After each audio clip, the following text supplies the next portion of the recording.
If you have Oppo K13 5G smartphone and you want to hide your application, then this is the video for you.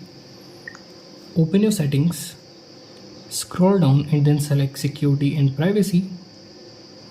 Again scroll down and then select hide apps. Click on get started. Now firstly you have to set a privacy password.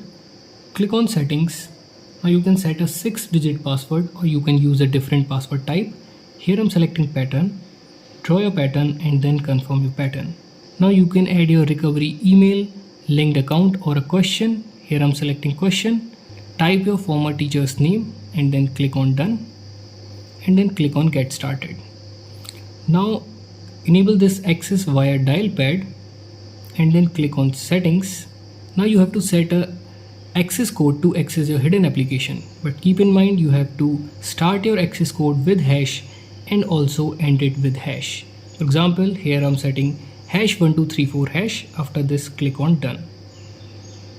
Click on done and then select add apps. It will show all the applications which are installed in your smartphone. Select the app you want to hide. And now as you can see in my app drawer, you can't see that file. Now to access your hidden application, open your dial pad and then type your access code #1234#. As you can see, it will show your hidden application. So that's how you can hide any application in Oppo K13 5G smartphone.